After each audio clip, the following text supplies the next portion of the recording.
Victor Wembanyama went viral 1,000 times before getting drafted because it was crazy to see someone that tall move and play basketball like that. And when he got in the league, it was crazy to see him make freaks like Anthony Davis or Rudy Gobert look small. So people started asking, how tall is he really? Well, we got the official answer when he measured in at 7 foot 3.5 inches without shoes before the NBA draft.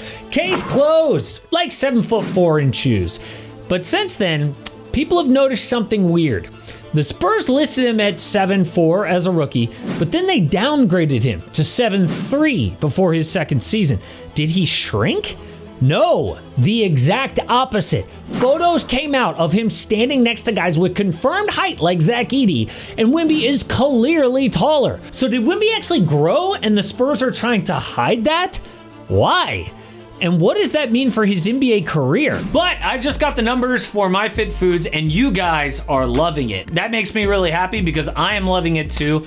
All I eat are MyFitFoods meals all day, every day, plus a bowl of oatmeal in the morning, and it's allowed me to achieve all my fitness goals while being affordable and extremely tasty. They're always mixing in new meals every single month, and it's so convenient. Like, one of the biggest wastes of time in my life recently has been like on Sundays trying to meal prep the entire day for the week, and it doesn't even taste that good. But MyFitFoods takes care of all of that, and if you use my promo code AMHOOPS30, you get 30% off your meals. They have stores you can walk in Houston or Portland or Denver, plus new stores coming in Dallas and Austin.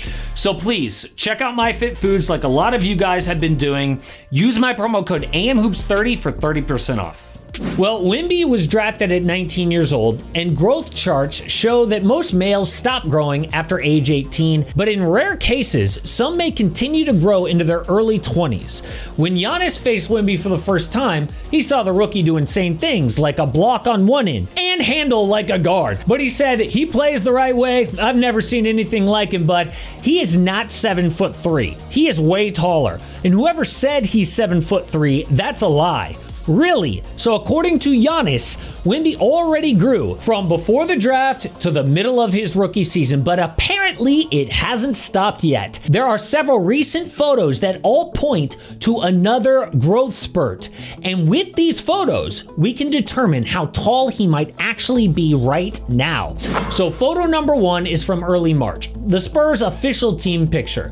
That's Wemby in the back, and a Spurs blog called Pounding the Rock did the math here. It's a little complicated, but stay with me. So Charles Bassey is 6'10" and clearly goes up to Wemby's mouth. Well, a human head is conservatively 1/8 the height of a person's body. So on a 7'4" Wemby, that would be 11 inches. But the mouth is a quarter of the way up the head. So that leaves 8¼ inches on top of Charles Bassey. Wemby is 7 foot 6¼ inches. But hey, that photo was like far away. We had to do some math. Let's keep it simple. Every Spurs Rookie of the Year posed for this picture in late April. Tim Duncan is listed at 6'11", David Robinson is 7'1", and Wemby is a lot taller than everyone. But how much taller? Well, Robinson is older, right? Like maybe he shrunk an inch or two, fine.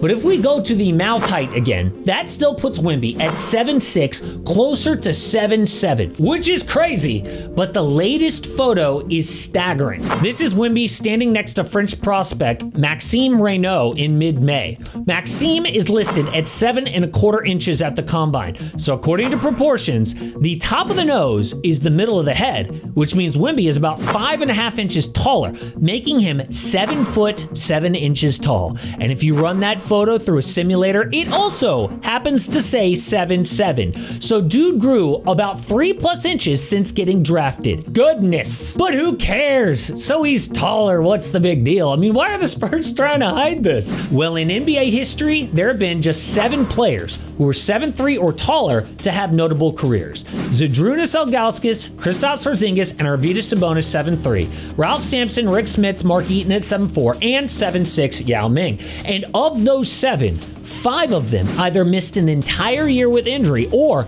had to retire because their body broke down.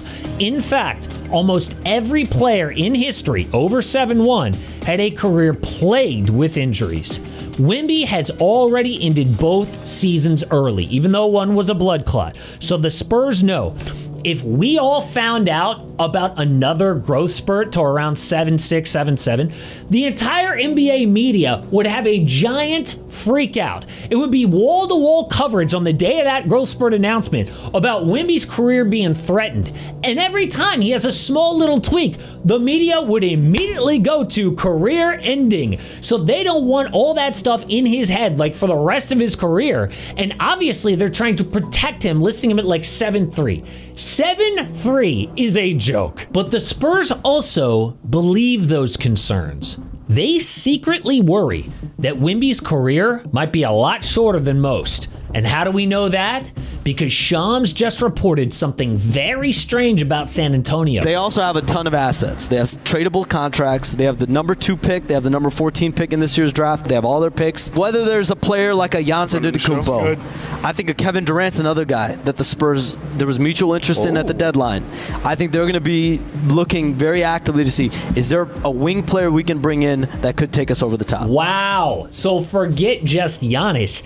They might get Kevin Durant, 37-year-old Kevin Durant. Why would they trade real assets when Wemby is just 21 years old? Because they are afraid of his body. They know that Wemby's timeline might be super short, so they want to get a championship in while they can. This ain't like a Tim Duncan where they had a 19-year runway to win multiple titles. The Spurs know it might be a lot shorter than that. Plus, with the new CBA, it makes sense to load up on expensive vets now while Wemby is still on his rookie contract. But is this report even real? I mean, how do we know the Spurs are even thinking on that short little timeline? Because they already confirmed it by trading for De'Aaron Fox. Instead of trying to build slowly through the draft like the OKC Thunder, they started spending their draft assets to accelerate Wemby's timeline by surrounding him with win-now vets. But what would it actually take to get KD? Well, first of all, his natural position is small forward, which is an area of need for the Spurs. Last year, he scored 27 points per game on 53% from the field and 1.2 blocks. That is better than every Spurs player who played 55 plus games last season.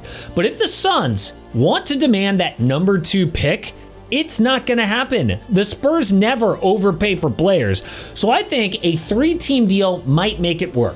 What about the Spurs get KD, the Suns get Nick Claxton, Keldon Johnson, the number 14 pick, and another one of those picks from the Hawks. The Nets get Devin Vassell and a 2029 first from the Spurs.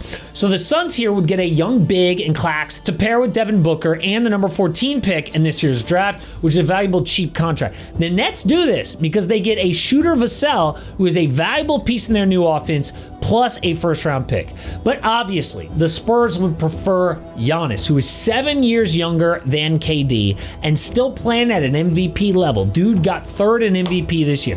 Yes, Giannis doesn't shoot, but Wemby took a huge leap there last year.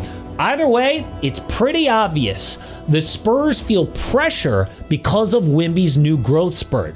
And it's still amazing to see a guy his size play like he does, but the taller Wemby gets, the more you have to worry about his long-term future in the NBA. But apparently another generational prospect's right around the corner. Cooper Flagg is about to get drafted number 1. All the reports say the Mavericks will not trade the pick. They're going with Cooper. But then we get another report, and it's just like the Mavs, isn't it? They might actually try a plan with Cooper that could completely ruin his career before it even starts.